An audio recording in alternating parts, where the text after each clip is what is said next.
پہ چلے جائیں قرآن بپا کرتے ہیں اور اندلیب گلشن رسالت باغ رضا کے چہکتے ہوئے پھول حضرت دلکش مظفر پوری صاحب حضرت حافظ و قاری مبشر رضا صاحب قبلہ اور ہمارے جتنے علماء خطبہ بیٹھے ہیں میرے دوستو آپ بڑے خوش نصیب ہیں کہ ان کے چہرے کی زیارت کا شرف آپ کو حاصل ہوگا۔ اصل تقریر ہم لوگوں نے اپنا وقت تو مفتی صاحب کو دے دیا تھا، لیکن مفتی صاحب نے کہا کہ نہیں ہم لوگ سبھی لوگ بولیں گے، میں تھوڑی دیر کے لیے آپ کے سامنے آیا۔ حضرات یہ وقت ایسا ہے کہ دنیا کے ایک کونے میں، دنیا کے کسی بھی کونے میں ایک حادثہ پیش آ جائے تو میں سمجھتا ہوں گھنٹوں میں وہ خبر پوری دنیا میں نشر ہو جاتی ہے، پھیل جاتی ہے۔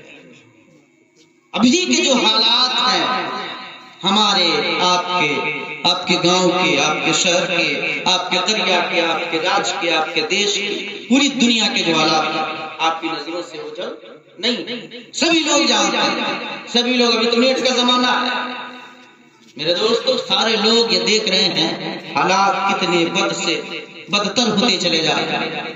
چچا ستار صاحب قبلہ بیٹھے ہیں، انہوں نے اپنی لڑکی کی شادی کے موقع سے اس بزم کو سجایا ہے۔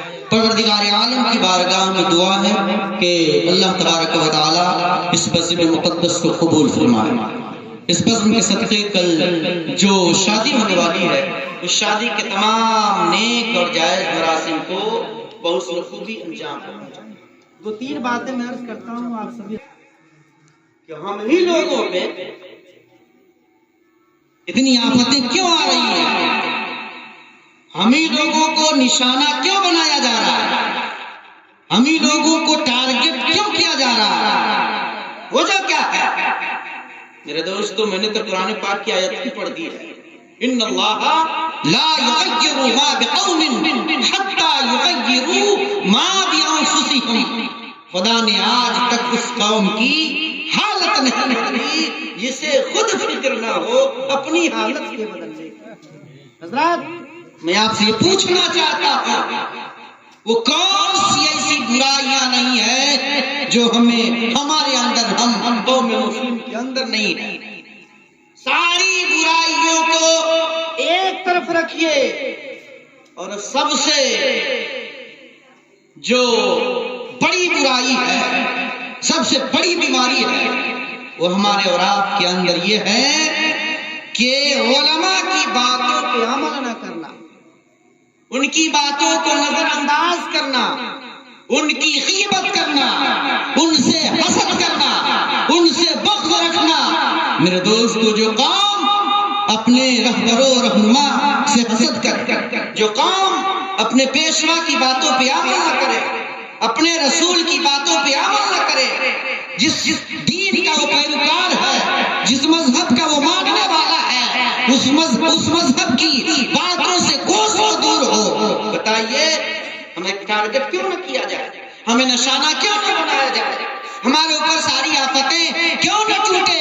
اے میرے دوست یاد رکھو، میں آپ کو بتانا چاہتا ہوں، اگر آپ یہ چاہتے ہیں کہ ہماری حالتیں بحال ہو، ہماری حالتیں پہلے جیسی ہو جائیں، تو میرے دوستو صرف آپ نبی کی باتوں پہ عمل کر لو، خدا کے فرمان کے مطابق۔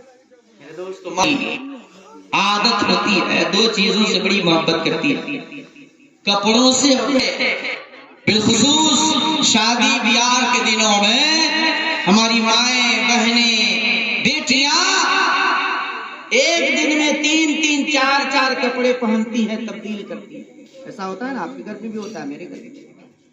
لیکن میرے دوستو یاد رکھو، آپ نے کبھی دیکھا ہو کہ ان ایام میں بے پردگی کا کھل کر مظاہرہ ہوتا ہے، بے پردگی کا کھل کر مظاہرہ ہوتا ہے، باپ ہے، دادا ہے، چچا ہے، پھوپھا ہے، ماموں ہے، دیگر لوگ ہیں، میرے دوستو محرم اور غیر محرم کا اجتماع ہوتا ہے اور ان بھیڑ میں بے پردگی کا ایسا مظاہرہ ہوتا ہے کہ کبھی ویسی بے پردگی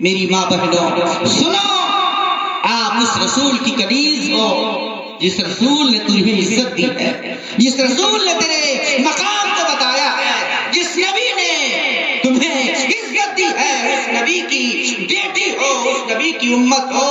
سنو، بے پردگی کتنی خطرناک چیز ہے۔ آج جو برائیاں ہیں اس میں 90% ہاتھ بے پردگی کا ہے۔ جو میری بہنیں پردہ سے رہتی ہیں، کسی کے مجال نہیں ہے کہ اس کے ساتھ چھڑخانی کر دے، اس پہ نظر بد اٹھا لے، اس کے ساتھ کوئی بدسلوکی کرے، لیکن جو بے پردگی کا مظاہرہ کرتی ہے اکثر و بیشتر ایسی ہی لڑکیوں کے ساتھ، ایسی ہی دوشیزاؤں کے ساتھ حادثے پیش آیا کرتے ہیں۔ میں آقا کے زمانے کا ایک واقعہ سناتا ہوں، آپ لوگ شاید سنے بھی ہو، اور مفتی صاحب قبلہ تو ہمیشہ آپ کے گاؤں میں آتے ہیں۔ علماء اب دھیرے دھیرے آپ کے گاؤں میں علماء کی کثرت تو رہی ہے ماشاءاللہ۔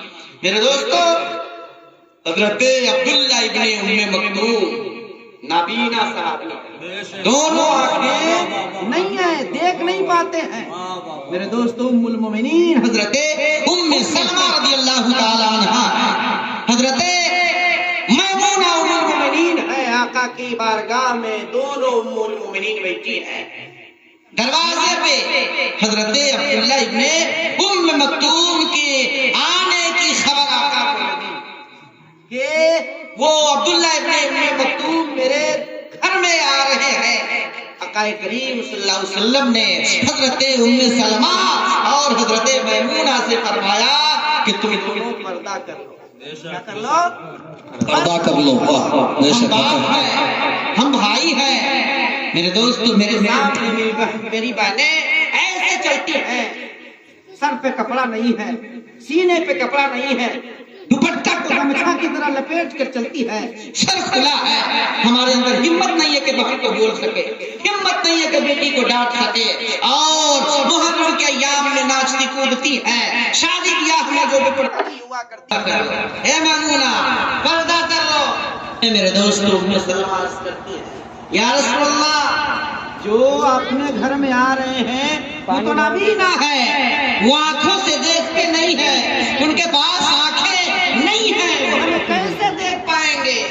آقا صلی اللہ علیہ وسلم نے فرمایا، افسوس ہے اے میمونہ، اے ام سلمہ، سنو، وہ گرچہ تجھے نہیں دیکھ رہے ہیں لیکن تمہاری آنکھیں سلامت ہے۔ دونوں کی آنکھیں سلامت ہے۔ تم تو حضرت عبداللہ ابن مکتوم کو دیکھ رہی ہو، اسی لیے تم پردہ کرو۔ آقا کے کہنے پہ حضرت ام سلمہ اور میمونہ پردہ کر لیتی ہیں، اندر تشریف لے جاتی ہے۔ اے میرے دوستو، یہ میرے نبی کی تعلیم ہے، یہ میرے نبی نے تعلیم دی ہے کہ پردہ نابینا سے بھی کرنا ہے۔ بینا کو چھوڑیے، محرم غیر محرم کو چھوڑیے۔ اے میرے دوستو، ماں بہنوں، سنو، آج تو تجھے عزت ملی ہے، نبی کے صدقے ملی ہے۔ تجھے معلوم ہے کہ نبی کے آنے سے قبل لڑکیوں کو زندہ درگور کر دیا جاتا تھا، دفن کر دیا جاتا تھا۔ آج ایک نعرہ لگتا ہے اپنے دیش میں، کیا نعرہ لگتا ہے؟ بیٹی بچاؤ، بیٹی پڑھاؤ، بیٹی بچاؤ، بیٹی پڑھاؤ، یہ نعرہ آج لگا ہے ہندوستان میں یا پوری دنیا میں، لیکن آج سے 1500 سال قبل میرے آقا کے آنے کے وقت ہی عورتوں کو یہ مقام حاصل ہو گیا تھا کہ لوگوں، جس لڑکی کو تم دفن کر رہے ہو یہی تیری ماں ہے، یہی تیری بہن ہے، یہی تیری بیٹی ہے۔ میرے دوستو، عورتوں کو جو مقام ملا میرے نبی کے صدقے ملا ہے۔ میری ماں بہنوں، سنو، آپ اسلام کی کنیز ہو، آپ اسلام کی شہزادی ہو، اس اسلام کی کنیز ہو جس اسلام نے تجھے عزت دی ہے۔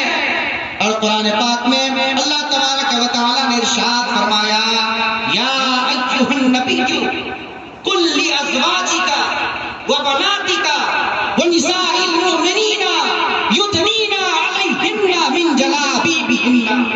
قرآن پاک میں اللہ تبارک و تعالیٰ نے ارشاد فرمایا، اے نبی، تم اپنی بیٹیوں سے کہہ دو، اپنی بیویوں سے کہہ دو، مسلمان عورتوں سے کہہ دو کہ اپنی چادر کا ایک حصہ اپنے سروں پہ ڈالے رہے۔